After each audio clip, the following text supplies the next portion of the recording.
상품을 올리면 바로 판매가 될지 잘 알고 있다. 바로 그 상품을 하시면 됩니다. 하지만 지금 막 시작하신 분들이나 제대로 매출을 못 내고 계신 분들은 일단 시면서 데이터를 먼저 쌓고 팔리는 상품을 매출을 더 늘리시는 것을 추천합니다. 오늘 영상에서는 초보자에게 추천하는 등록 방법 깔끔하게 정리를 해드릴게요. 영상 끝까지 보시면 이제 고민 안 하시게 될 거예요. 안녕하세요 여러분, 사업하는 뚜벅이입니다. 사업하는 뚜벅이 Q&A를 통해서 정말 많은 질문들을 받고 있는데요. 눈에 띄게 장문으로 글을 남겨주신 분이 계셨어요. 초보자분들이 정말 많이 공감을 하실 내용이라서 한번 읽어드릴게요.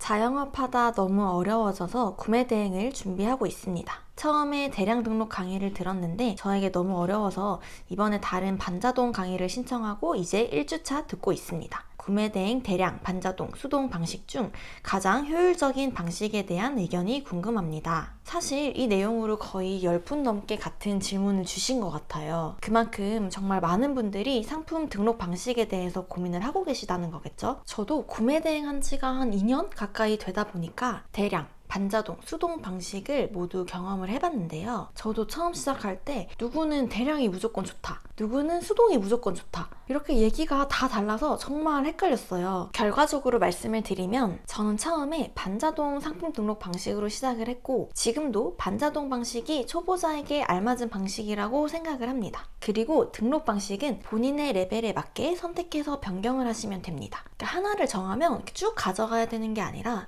일단 현재 레벨에 맞게 선택을 하고 내 실력이 성장하면서 이 방식도 바뀌어야 된다고 생각을 해요. 이걸 모르고 본인의 실력에 비해서 너무 어려운 등록 방식을 선택하면 이 성과를 내지도 못한 채 포기하게 되기도 하고, 실력에 비해서 또 너무 쉬운 방식만 고수하면 이 성장이 멈춰버리기도 합니다. 오늘 영상에서는 3가지 상품 등록 방법의 특징과 또 초보자에게 추천하는 등록 방법 깔끔하게 정리를 해드릴게요. 오늘 영상 끝까지 보시면 이제 더 이상 상품 등록 방법으로 고민 안 하시게 될 거예요. 저는 이렇게 피라미드로 한번 설명을 드려보고 싶은데요. 개인적으로 구매 대행의 레벨이라고 생각을 해요. 가장 하위 레벨이 대량 등록, 그 위가 반자동 등록, 가장 상위 레벨이 수동 등록입니다. 먼저 피라미드 가장 아래에 있는 대량 등록에 대해서 얘기를 해볼게요.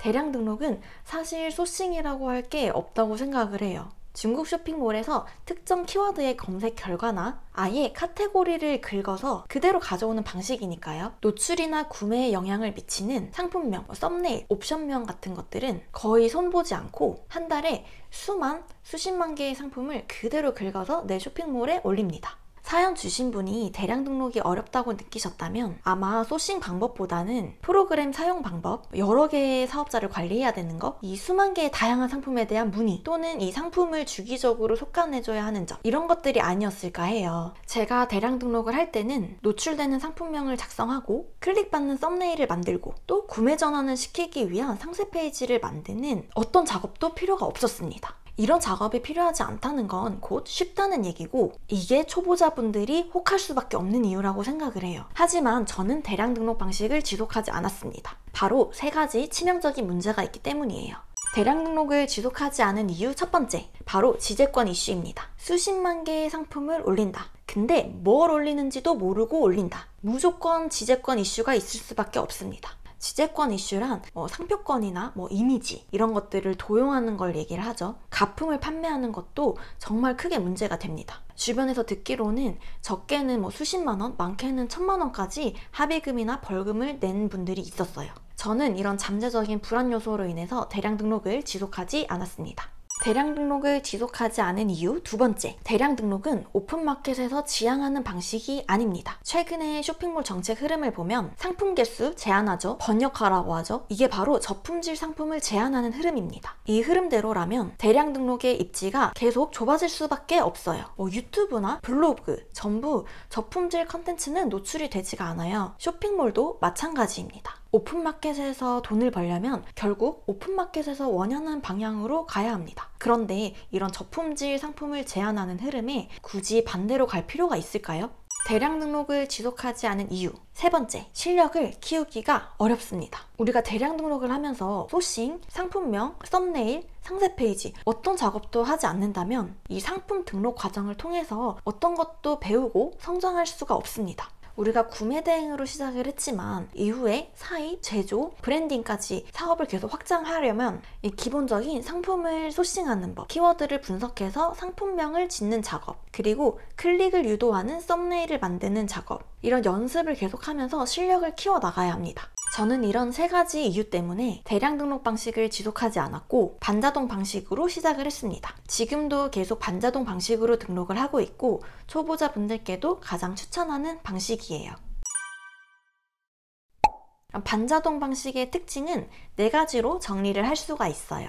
반자동 등록 방식의 특징 첫 번째, 지재권 리스크가 적습니다. 수십만 개의 상품을 무지성으로 업로드하는 것보다 상품을 하나하나 직접 보고 골라서 올리는 방식이기 때문에 대량 등록에 비해서 지재권 리스크가 적을 수밖에 없어요. 피해야 할 상품이나 키워드는 사전에 걸러낼 수 있습니다. 반자동 등록 방식의 특징 두 번째, 초보자가 실력을 키우기에 좋은 방법이에요. 반자동 방식은 직접 아이템을 소싱하고 상품명도 직접 작성을 하고 또 썸네일도 직접 고릅니다. 키워드 1개당 5개에서 10개의 상품을 직접 고르고 그 중에서 어떤 상품이 판매로 이어지는지 직접 경험을 하기 때문에 이 과정을 통해서 어떤 상품이 팔리는 상품인지를 깨닫게 됩니다. 상품명도 직접 작성을 하면서 좋은 키워드로 상품명 만드는 연습을 할 수 있어요. 그리고 구매 대행의 특성상 썸네일 사진을 직접 찍지는 않지만 주어진 이미지 중에서 어떤 사진이 가장 어필이 될까 이런 고민을 하면서 썸네일에 대한 감각도 키울 수가 있습니다. 반자동 등록 방식의 특징 세 번째, 업무 효율을 극대화할 수 있어요. 노출과 구매에 영향을 미치는 상품 소싱, 썸네일, 상품명 작성은 직접 하지만 중국 사이트에서 이미지를 가져오는 거, 마진이 남는 판매가를 자동으로 계산하는 거, 여러 쇼핑몰에 상품을 일괄적으로 등록하는 거, 이런 단순 작업들은 프로그램을 사용해서 쉽고 빠르게 처리할 수 있습니다. 그 결과 우리는 한 달에 수천 개의 상품을 업로드를 할 수가 있는 거죠. 마지막으로 4번째 특징, 매출을 안정적으로 낼 수가 있습니다. 상품 개수가 늘어나면 늘어날수록 매출은 우상향으로 증가합니다. 이게 상품 하나하나가 전체 매출을 좌우하는 구조가 아니기 때문이에요. 적은 수의 상품이 매출을 좌지우지하는 구조라면 경쟁사가 들어왔을 때 매출이 크게 하락하기도 합니다. 초보자는 매출이 장기간 나오지 않거나 너무 심하게 들쭉날쭉하게 되면 쉽게 포기를 하게 될 수 있기 때문에 온라인 사업을 안정적으로 지속하기 위해서는 반자동 방식으로 안정적인 매출을 다져놓는 게 꼭 필요합니다.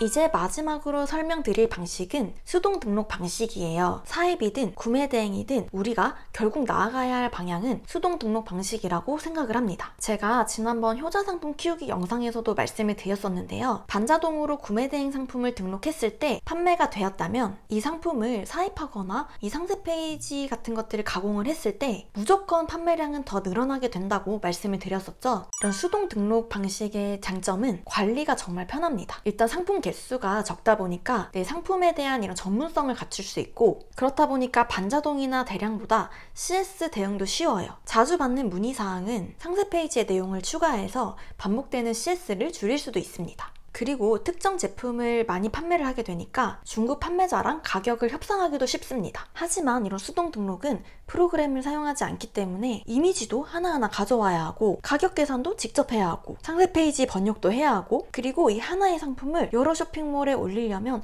시간이 정말 많이 들어요. 그런데 이제 막 시작한 초보자가 소수의 상품을 올려서 백발백중으로 판매하기는 매우 어렵습니다. 그래서 초보자분들은 수동으로 넘어가시기 전에 효율적인 방법으로 팔리는 상품에 대한 데이터를 먼저 쌓는 거를 추천해요. 자, 지금까지 말씀드린 내용을 짧게 정리를 해드리겠습니다. 나는 어떤 상품을 올리면 바로 판매가 될지 잘 알고 있다 하시면 바로 그 상품을 수동 등록하시면 됩니다. 하지만 지금 막 시작하신 분들이나 제대로 매출을 못 내고 계신 분들은 일단 반자동으로 상품을 올리시면서 안정적인 매출 흐름과 팔리는 상품에 대한 데이터를 먼저 쌓고 그 중에서 팔리는 상품을 수동 등록해서 매출을 더 늘리시는 것을 추천합니다.